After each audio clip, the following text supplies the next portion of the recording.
Hunter x Hunter is ranked as one of the best animes of all time, and I haven't watched it. But I'm starting it, don't worry. Recently I watched Jujutsu Kaisen, which is one of the most popular new gen anime. And apparently, word on the street is that it's inspired heavily by Hunter x Hunter. I absolutely love Jujutsu Kaisen, so why not indulge in the anime that inspired Gege to make JJK? I've heard that the world building in Hunter x Hunter is phenomenal, and that the power system is actually insane. Also, I've heard that it's got a good range of characters, some of the best arcs in Shonen as well, which is crazy. But that's all I know, I'm a complete noob. But I'm excited to see if it lives up to the hype, because online, everyone's gassing it up. Everyone's saying it's amazing, so let's see. And I'll be giving my opinions along the way. Let's start with the first arc, which is the Hunter exam.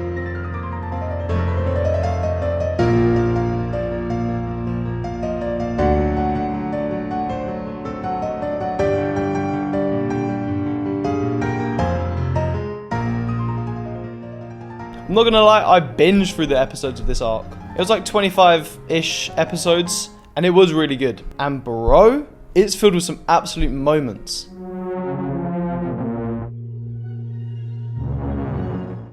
Let's not forget big dog Killua. Hisoka, this freaky clown. Killua's crazy ass brother, stuff has happened. But real quick, early on, what do I actually think? Do I think it's a 10 out of 10? Hell nah. But it definitely can be. But nah, just let me cook real quick.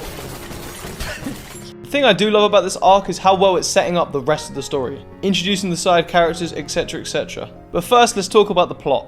Being a hunter is like the key to this entire first arc. These hunters are like elite members of society. They're given missions to track down treasures, beasts, or even people. Everyone has their own reason for being a hunter, but I'll dive into that when I talk about the characters. The exam itself has a few stages, starting off with a big long run, and then basically a dodge Hisoka competition, then some ingredient catching challenge, which was interesting. Whilst this next bit wasn't actually a stage, it was definitely memorable for me. It's when Gon and Killua had to try and take a ball from this old man. This geezer's apparently like the head of the entire Hunter Association, so it's quite cool to see him messing around with the dynamic duo. Cool looking character though, that boy's got a beard. He's got a beard on him. Then of course we can't forget the tower, the big tower. Had one of my favourite moments from the entire arc.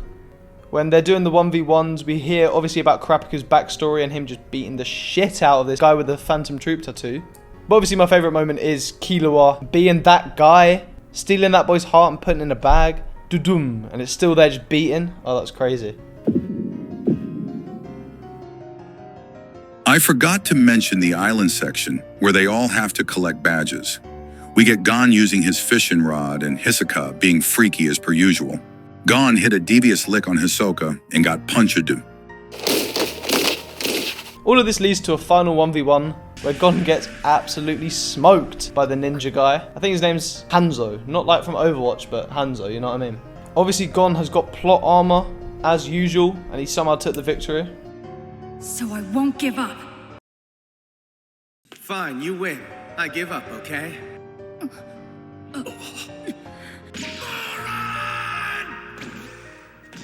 That's like roughly it. There's also this Zoldyk story arc, but I will talk about that later. So now what do I actually think of the characters? Because obviously we've got a few. We've got a boy Gon, but for this section, let's focus on Kurapika, Leorio, Hisoka, and Killua. The big four of the side cast, if you know what I mean. Starting with Killua, the sidekick to Gon, who's born in like an assassin family. Damn! That boy is actually ruthless. That boy is cold. He was the only one who kind of failed the Hunter exam, but let's talk about why. Basically, for the entire Hunter exam arc, there's been this guy with loads of pins in his face. Turned out that this motherfucker was Killua's brother. He faces him in this final 1v1 stage and gets scared. His older brother pulls out typical older brother shit talking and basically says, Killua can't beat him in a fight. He has got no friends. He's going to kill Gon. Normal stuff. Basically, Killua goes absolutely crazy, geeked as some would say, and kills the guy that Leorio was supposed to fight. Very, very long day for Killua. Packs his bag and goes back to the Zoldyk manor. Also, he does look a bit like a cat, doesn't he? Anyways, we can always count on Killua to be there and to give us a good fight. And in the tower scene, it does give us probably the best scene in this entire arc, in my opinion. He literally steals this guy's heart. I don't think you guys understand the level of disrespect. This was like the strongest prisoner, and he just went up there and stole his heart. That's crazy.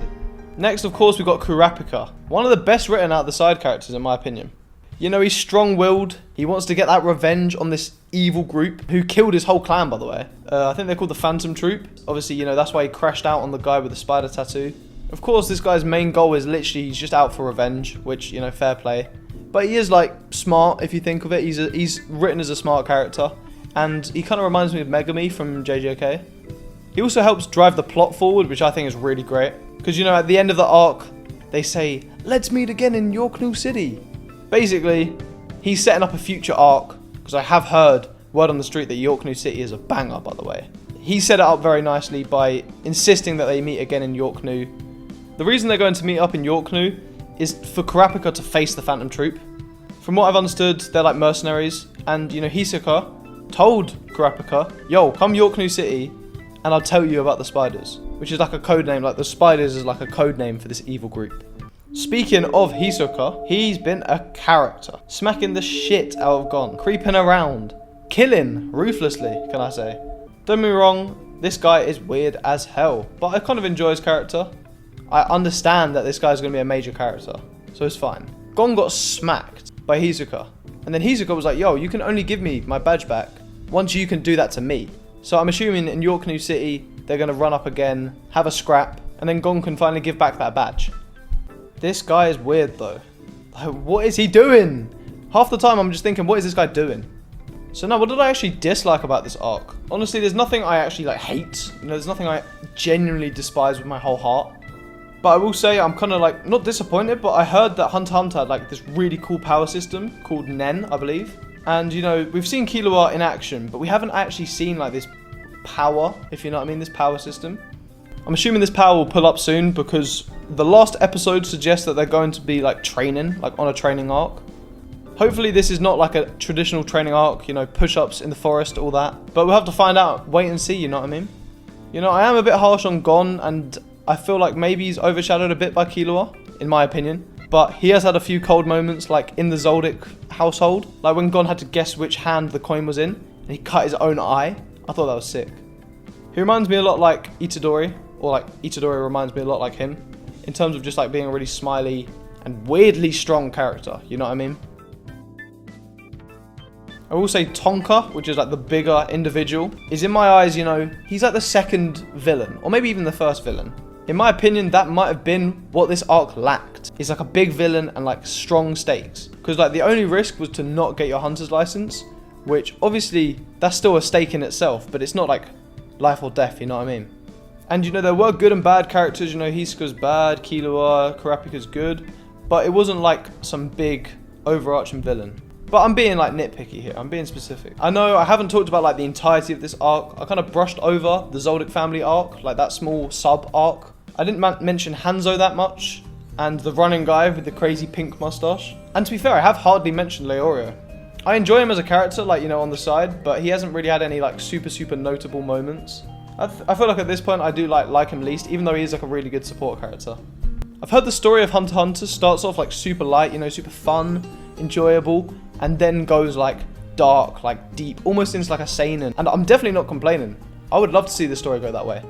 I wouldn't mind seeing it take a more serious turn, but right now it's like almost like, I don't want to say slice of lifey, but it kind of, it's a very chill and light-hearted anime at this point. Final rating for this arc is going to be around a 6.5 out of 10. This might be like, yo, you're moving way too harsh. But I'm being honest, you know what I mean? If we're talking about just rating the arc in terms of enjoyment, I enjoyed it more than a 6.5. Maybe an 8 out of 10 for enjoyment. But I'm rating it a 6.5. But, you know, it has so much potential. And I will say, I'm 10 out of 10 excited to watch Heaven's Arena and to go forward and for the York New. It's building up the story so well, which is amazing. I will say that this threat of the Phantom Troop, like being like an overarching thing, is very cool and is like very well done. And the story's done really well to like make me want to watch more. And do you want me to be honest? I had to look online and find out if Kurapika was a girl. Also, this intro song is kind of getting catchy.